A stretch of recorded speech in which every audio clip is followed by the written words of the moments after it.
Paula, wait! Stop running, my love. Paula, where are you?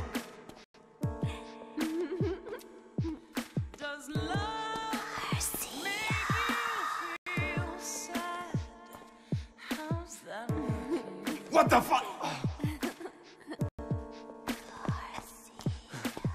Paula!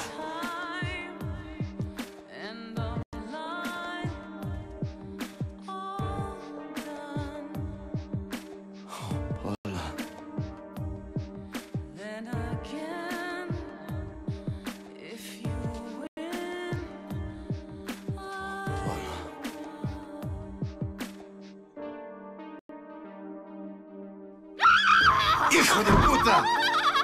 That doesn't smell like Paul. Unless she stopped showering.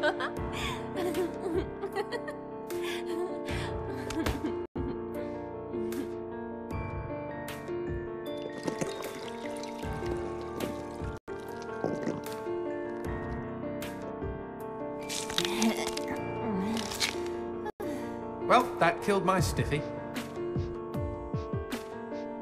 Garcia, is that you? You came to save me?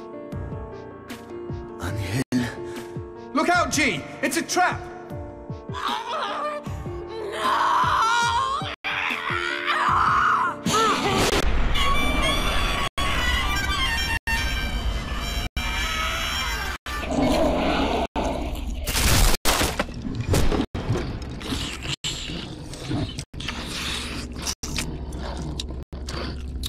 What the shit? Demons like men, Garcia. They just go. Sick! These twisted demons!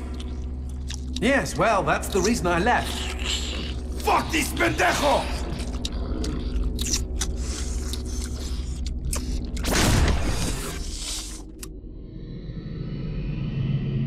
If Mr. Man-on Monster wants to play, magnifico.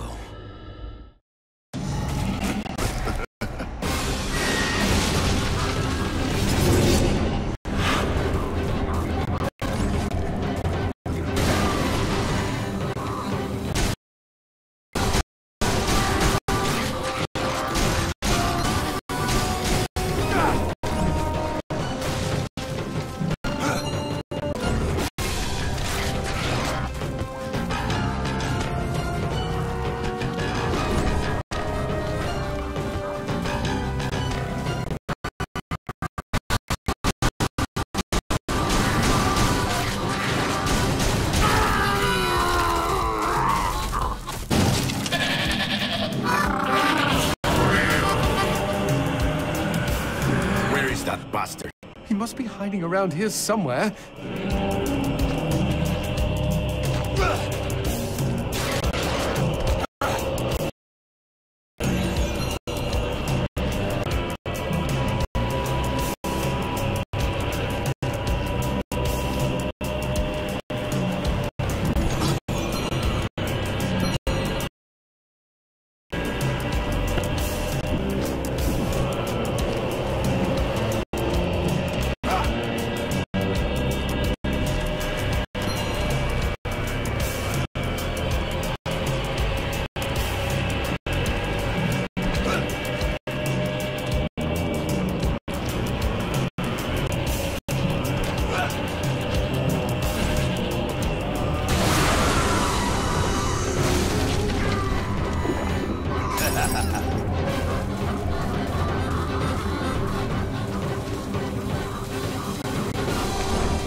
Anybody home?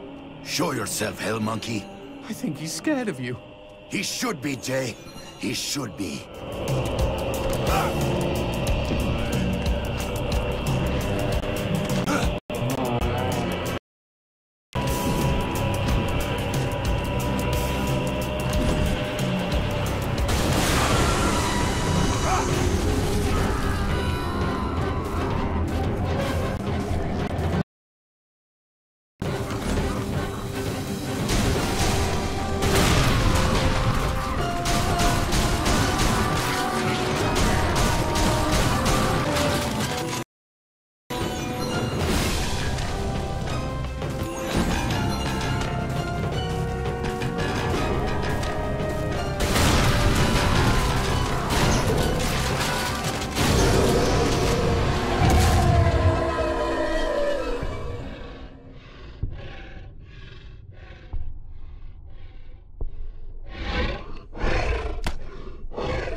Nice rock. Shove it into my face, G. Trust me, it doesn't mean we're engaged or anything. Might be a tight fit, but okay.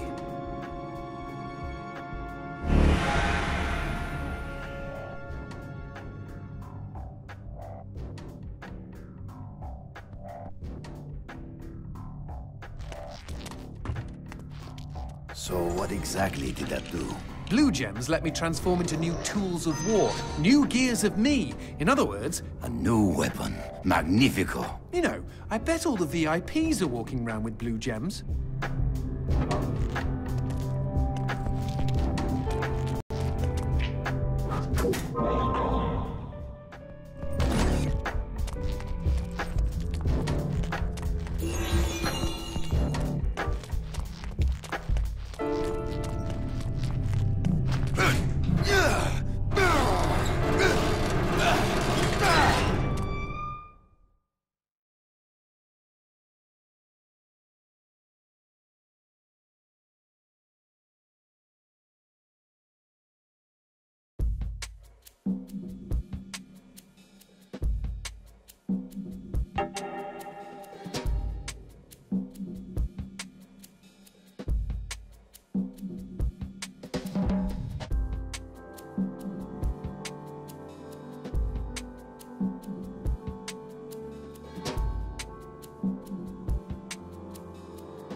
You know I found Paula in a dumpster, right? What?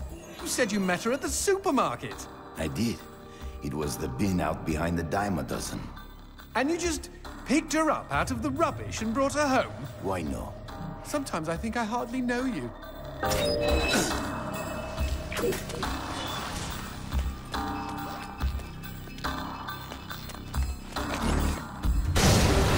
What was that? I don't know, but we've got company, as in lots of. Well, if they pull up a chair, I would be happy to beat them with it.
The man who never had his fill. It was a cold and snowy eve. Certainly no night for a man without a home to be walking these grey and endless streets. Inside the pizza parlor, George Reed spun a lively tune on his harmonica. The local children giggled and pointed excitedly at the harmonica man as their parents glowed with approval. His reward would be all the pizza he could eat, 6 pies at least, and a warm bed in one of these folks' homes. He knew they were good for it. But when he tucked in for the night, George had not had his fill. As the years and calories stacked up, most men would have got older and fatter. Yet for all he consumed, George only got thinner as he washed from town to town. Tapeworm. Tonight, he plied his trade with some grannies and orderlies in a nursing home. Hoo-ah! His harmonica filled the room with joy. After devouring 3 helpings of pork chops and mashed potatoes, he eyed the plate of the old woman next to him. Juice dribbled down his chin. "Go ahead, Georgie," she said. "You're such a good boy. You shouldn't have to starve." But George had not had his fill. Early the next morning, he was already on the freeway with his thumb in the air. "Where are you headed?" said the man in the truck. "Nowhere," said George. "Anywhere." It was a new decade, and tonight George played to an all but empty bar in the city. He had lost a lot of weight. Afterwards, the only woman in the joint took the stool next to him and asked him his name. The bartender leaned over the counter. "You don't know this guy, Mary. George is famous, been all over the tri-state area." With a wink, he added, "Man's insatiable." And that night, George proved it as he buried his face in Mary's beaver. "Holy woodland creatures! Attaboy, George! Attaboy, George!" "Play that harmonica," she purred. But even after 5 trips to heaven and back, he had not had his fill. The morning after was an awkward affair as they stared at each other over coffee. One wanted to feel more, the other just wanted to feel. In his final days, George was all skin and bones. I can relate, except for the skin part. His last meal had been a mistake. It was on a sidewalk one night in a small suburban town that he came across the boy. Hungrily, and with an agonized grimace, he opened his mouth to beg for help.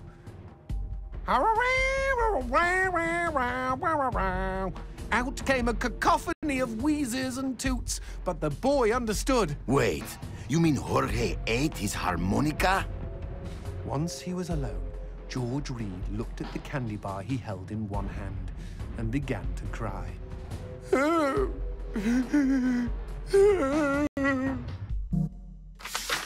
They found George's half-eaten body in a market next town over. In one hand he held a knife, in the other a fork. Chunks of flesh had been torn from his chest and his arms. Blood framed an eerie smile. The wind that morning blew fierce, and as it whistled through the hole he'd carved out of his own neck, the harmonica man played his last song in this world. There were Gawkers, and many knew him. They shared stories of how he'd filled them with hope, filled them with life. They, at least, had had their fill. Especially Mary. The end.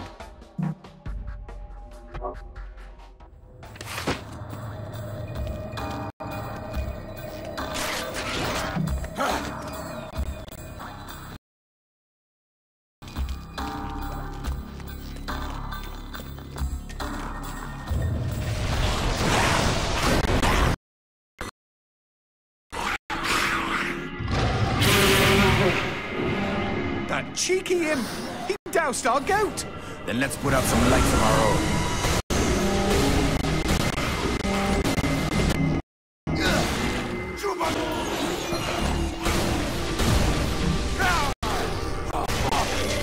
Would you kindly bust a cap in those mother fudges before they douse the lights?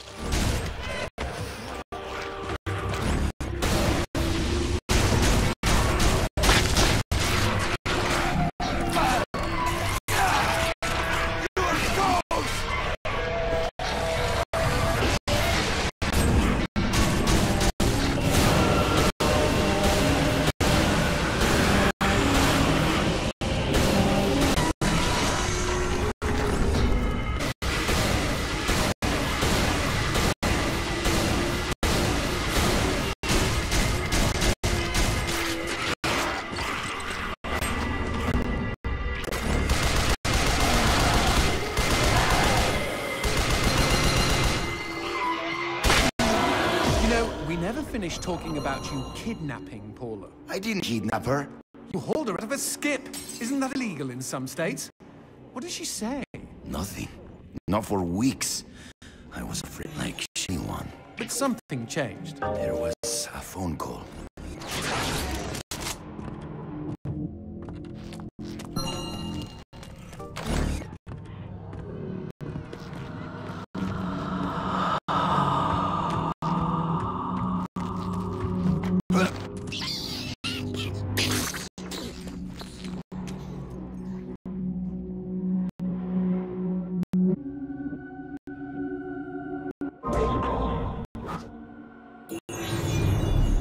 Speaking of phones, put that on hold, G. We've got company.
Okay, now what's this about a phone call? Me and Paula were eating when the phone rang. Suddenly, she slams her fork down and says, "Don't answer it!" Creepy. First thing she ever said to me. But I got up to take the call. Johnson, you should have seen her. She jumped out of her chair, ran to the phone, and ripped it right off the wall. Whoa. Then she came and put her arms around me and started crying. It was the craziest, weirdest, sexiest thing I have ever seen. I have been hers ever since.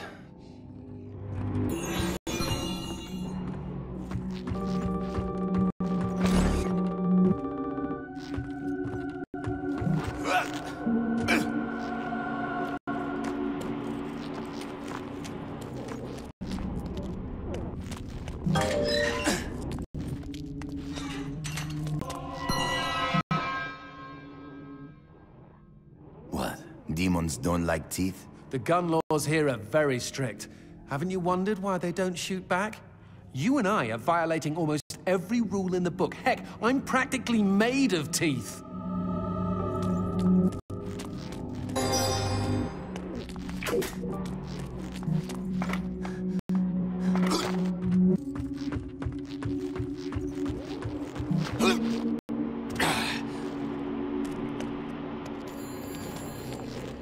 Expecting any phone calls? No, siree. Maybe it's from Paula. Or at least someone with answers. Dios mío. Paula, is that you? When will this fucking torture end? Ah!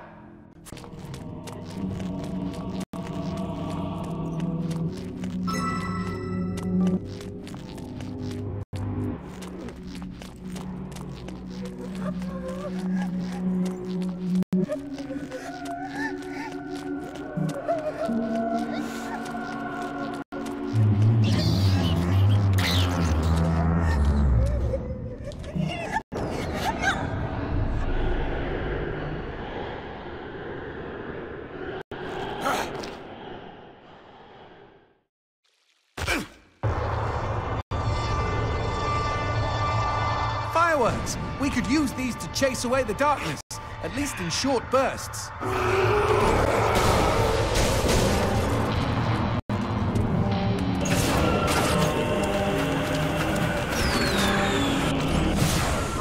Just look at them.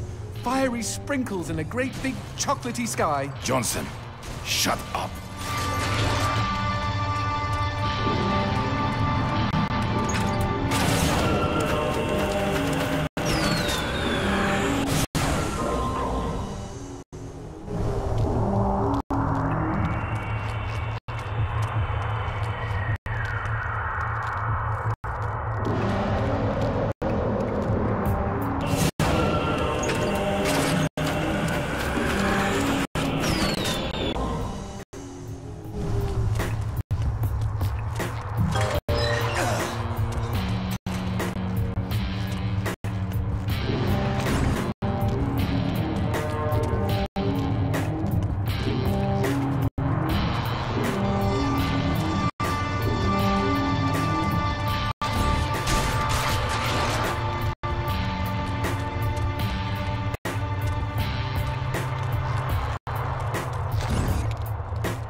this fucking darkness!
What the shit is that? Let's take a closer look. Well, howdy-ho! Name's Christopher. Now, don't y'all be afraid. I ain't gonna bite. Trust me. You see, I'm what you call a mixture of beast and human. Oh, best of both worlds, my pappy said. But what are you doing around these parts? Ain't you a mortal? Why should I tell you? All I see is demon. Well, shucks. You gotta look underneath the leathery exterior. Deep down, I am a sensitive and understanding listener. Some asswipe named Fleming stole my girl and took her to his castle. I am here to take her back. Meaning you are on a quest to kick the Prince of Evil's ass? Holy shit! Oh, I want in on some of this action. How can I help, huh? How can I? Well, I hope that you're offering more than just enthusiasm. I tell you what, I get pretty hungry, and I just love them white gems. You get enough of those and we can trade. With the right incentive, I might even be able to introduce you to some real product. Know what I mean? Magnifico. Okay, then chuck them sparklies right down the hatch.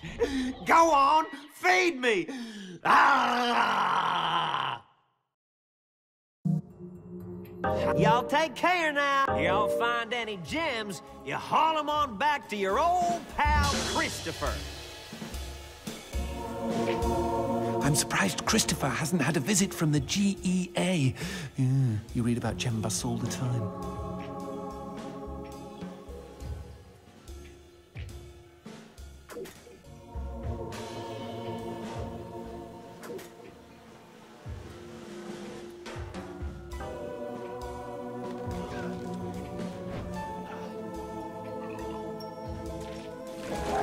Happy trails!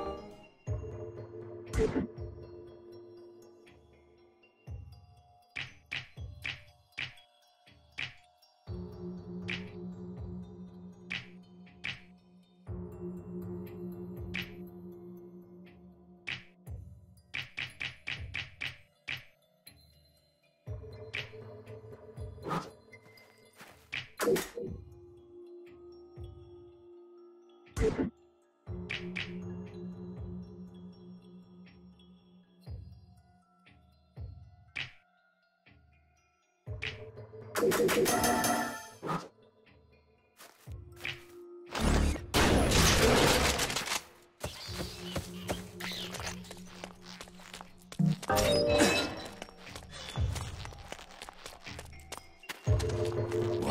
what's this? Sushi with a dick? These guys may look ugly, but they're actually quite useful. Are they friendly? Yes, I kept one as a pet. Hit them with light, and they'll keep you safe.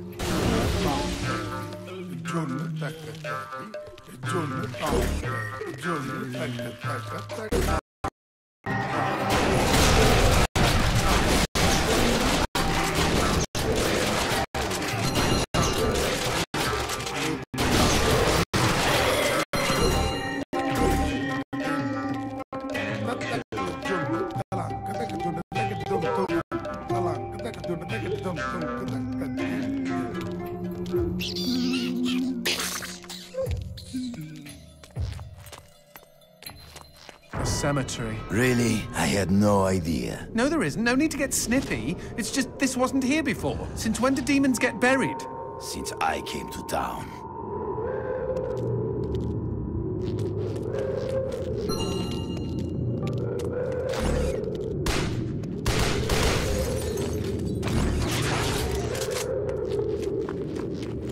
Whoa, who did this? Mr. X! Only a demon hunter could kill this many and not be lying dead next to them. Paula and I promised we would be buried together.